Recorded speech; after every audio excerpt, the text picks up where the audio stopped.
Hey guys, TC here, another quick tank review for you. And yes, today we are looking at the mighty KV2. The Derp.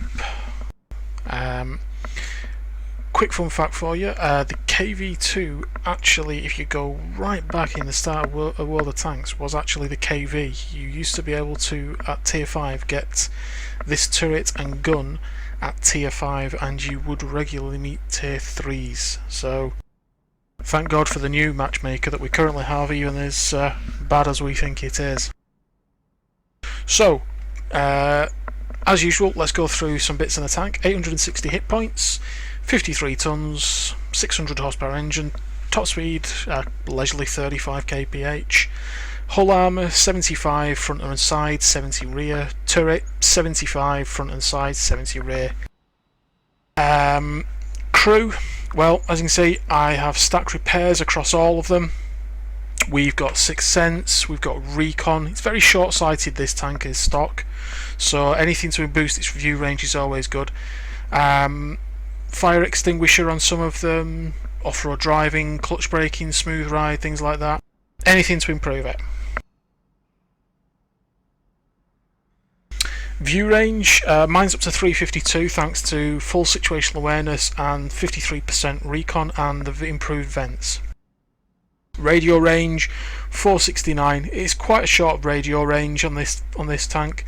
So on some of the bigger maps, you currently don't find yourself going out of radio range, but it could be a possibility if we get bigger maps in World of Tanks.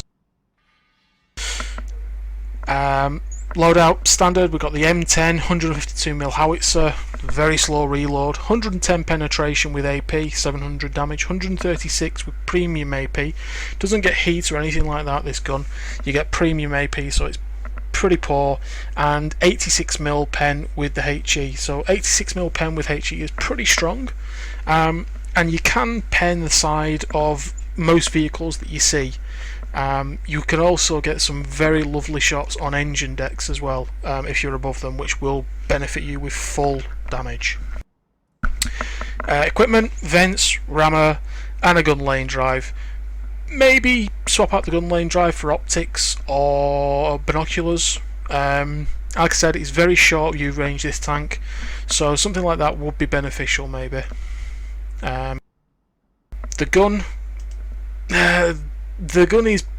is widely known as a troll gun. It's 0.6 accuracy, does benefit from a very good hand of Stalin bonus. It's a common theme in World of Tanks that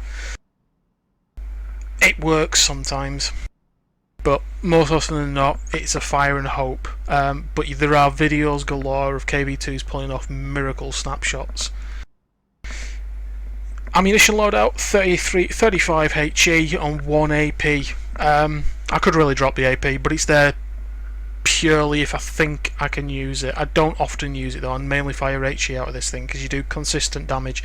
Even if you hit and only do splash damage, you're still talking 250, 300, 400 damage with splash on an external. It's pretty powerful.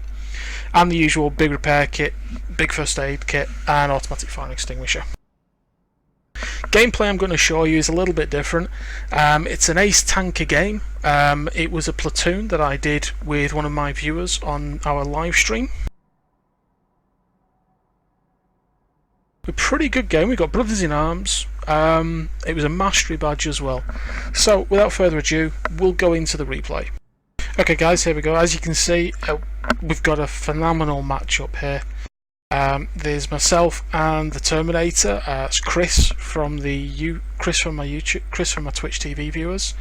Absolutely dream matchup for the KV2. This, we're top tier. There's only a couple more tier 6s on each team. We're on the Abbey map. We're starting from the AB line at the north of the map. Let's speed up and get into the action as quick as we can do. So initial deployment is we're going to go down the 1-2 line. So as we can see, KV2 isn't the quickest vehicle. Chris there lagging behind us. And its reload is a monstrous 21 seconds. 20.85 I think is the total time. So we're off, heading to the 1-2 line. Let's speed up the replay and get into the action.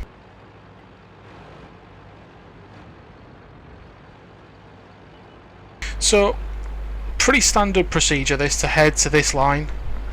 I stop here to see if I can get a couple of pokes and view down here. As you can see there, we spot a KV85, but we were unable to feather a shot on him. Oh, no, correction, we managed to find a shot, and we landed it true on the KV85. We've got 2 hits in return from the KV85, bounced 3 of them, and took 1 penetrating hit. So, OA experimental with us, and Chris has joined us here on the corner. We're going to look around the corner. We've got a Sherman Easy 8, a T3485, a T34, a Cromwell. We've got a lot of things on this corner. Chris pulls forward, puts a good shot into the Cromwell. I'm now loaded, I'm pulling forwards. And we're going to take the Cromwell out of the game.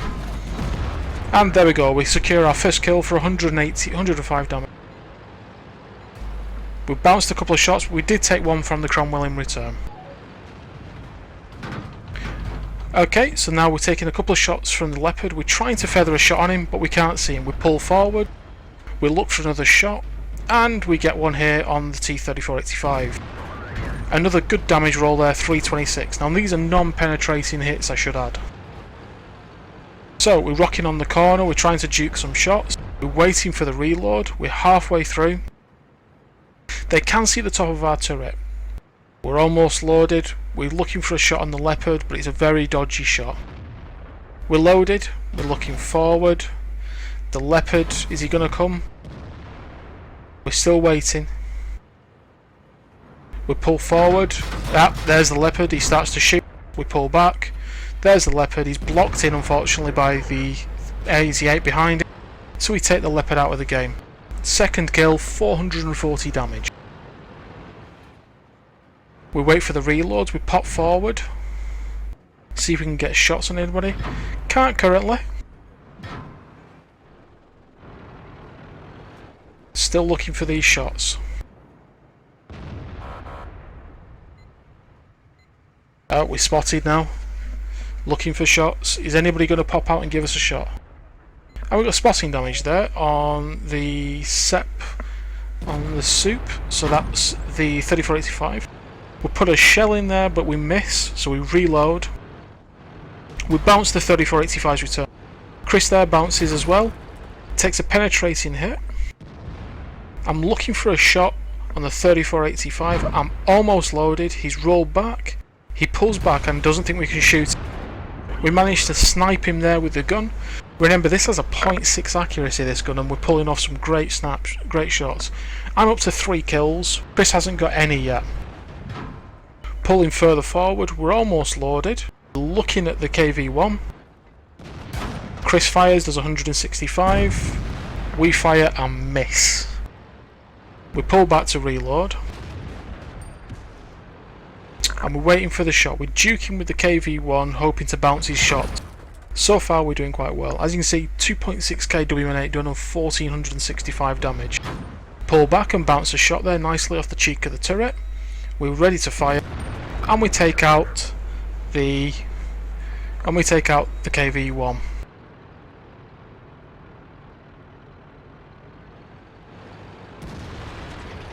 We see the KV85 here pushing around the corner, and we push forward. Now we're going to try some reverse side scraping here, and that worked nicely for us. We pull forward, we shoot, we do 312 damage, leaving him on 12 hit points. We're up to 1986 damage now, and 4 kills. Chris pulls forward to take the kill,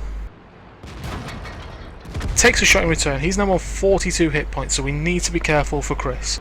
The OI experimental is pushing forward, so we're going to push forward with him.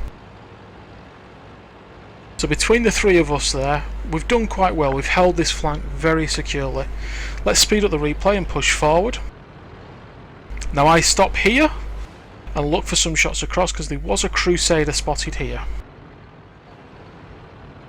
We keep pushing forward, looking for this Crusader, and we spot the back of the Easy 8 there, and we do 530 damage and take him out of the game. As you see, Chris there giving us the nice shot. It was a shot in the rear. There's very little armour at the back of the Sherman. We're up to 5,911 WN8, and now we're going to push forward towards the cap area where they were last seen. Remember, there's a Panzer 4H missing. There's also an Su-85B. Chris shuts down the OI there. 1 hit point.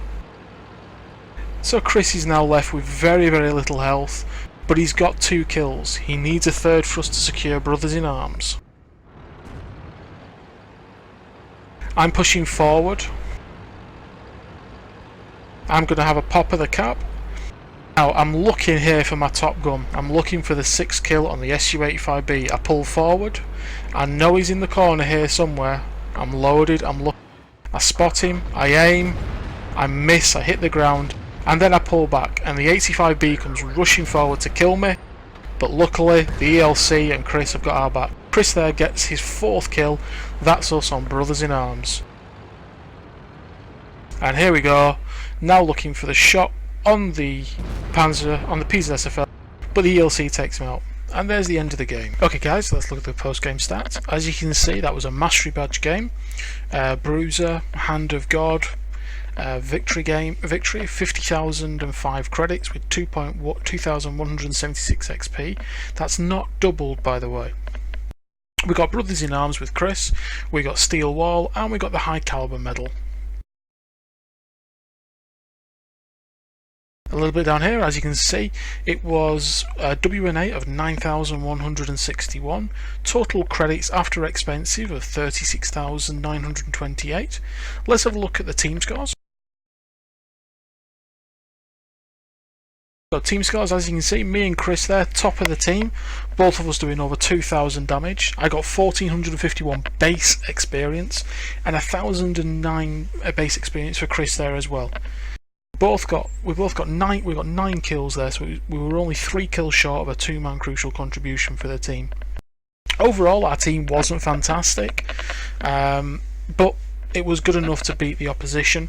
As you can see on the other team, we got some strong performances there. Their OI and KV85 did a lot of damage, but me and Chris were able to overpower the 1-2 line there with a pure raw derp of the KV2 there. Let's look at the detail report. So on the detail report, we can see we fired 12, of which 9 hit, and all 9, it says penetrated, but with the KV2 it's splash damage on the on the outside basically, giving us a monstrous 2,736 damage. Blocked by armor, as you can see, we took 23 hits, 5 penetrations, 18 non-penetrating hits, and that was 2,220 blocked by armor. Most of that was from the Leopard shooting us ineffectively with his gun. We also spotted a healthy 324 damage as well, and travelled 1.97 kilometers. Thanks to our premium account, we actually made 2,177 experience, and 108 of that went to base. That was a very quick 9 minute 18 second game. We were alive all the way through it, even though there's a bit of a time difference there. The game, as you can see, is pretty new. It was 12 minutes past 11 on Saturday, just gone. So yeah, KV2. Everyone knows how epic the KV2 is, and yeah, it's a tank that makes you laugh all the time. As you saw before, mine's fully decked out, it's painted, it's got an awesome crew on it, it's fully kitted out. It's well worth having in your garage just for the sheer giggle factor, irrespective of what tier game it gets into, be it a tier 6, a tier 7, a tier 8. You always have fun in the KV2. Definitely worth it, well worth getting, guys. If you like this review and you like what you see, check out my other reviews as well. Feel free to look around the channel. If you're new, click that subscribe button. There's plenty of videos on here for you to see. I also live stream over on Twitch TV at TcFreer. Feel free, come and find me on there. Come and join us on the live stream. There's chat. You know, we interact. As you can see, we do viewer platoons as well. And stay tuned, and we'll see you later. Thanks, guys.